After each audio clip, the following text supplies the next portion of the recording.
How in the world is it on Sunday you experience God's power and presence, but on Monday morning, it's like the enemy puts a laser beams from hell on your forehead. One moment you stepping out in great faith. The next moment fear has gripped your heart. One moment you want to pray for your enemies and bless them that curse you. The next moment you want to look at all your haters and speak to them in a tongue that needs no interpretation. Come on, somebody. Does anybody know what it's like to make the transition from the water to the wilderness? The tension is in the transition. Ooh, why is it, Bethany? Why is it that on the pathway to your purpose, en route to your destiny, that the GPS system, God's positioning system, will always tell you, start on Water Road, then make a sharp right turn into the wilderness. You always go from the water to the wilderness.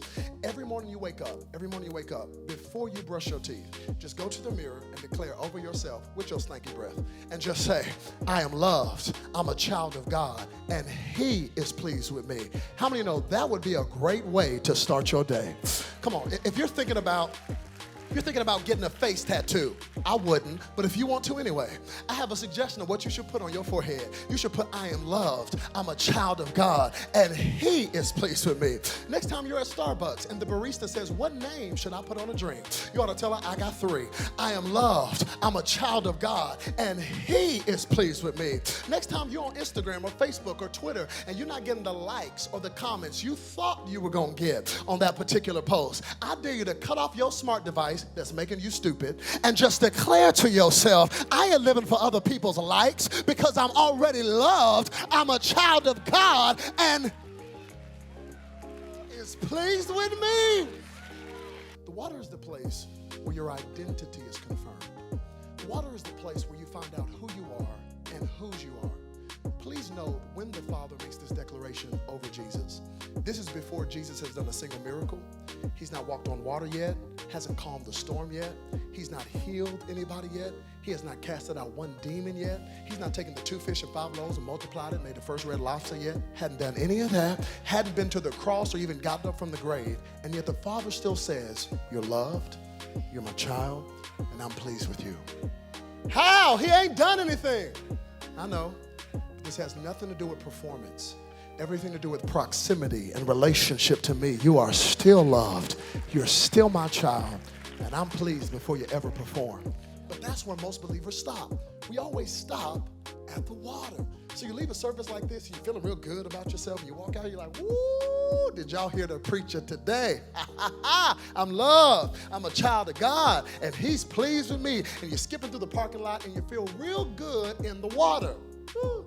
But I felt the need to warn you that right after the water, you will walk straight into the wilderness. Right after you hear the voice from heaven, hear me today, you will hear the voice from hell. This is what messes us up as believers, because it's like we've almost been programmed and conditioned to think that once I have the approval of heaven, that means I won't have an attack from the enemy.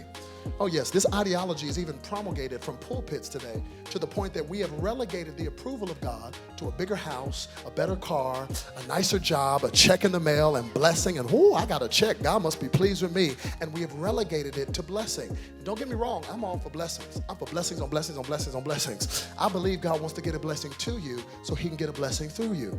However, the life of Jesus is proof positive that the approval of heaven does not absolve you from an attack from the enemy.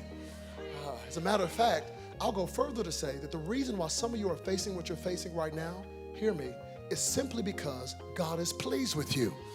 Yeah, that's why hell is coming against you. You didn't do something wrong, you did something right.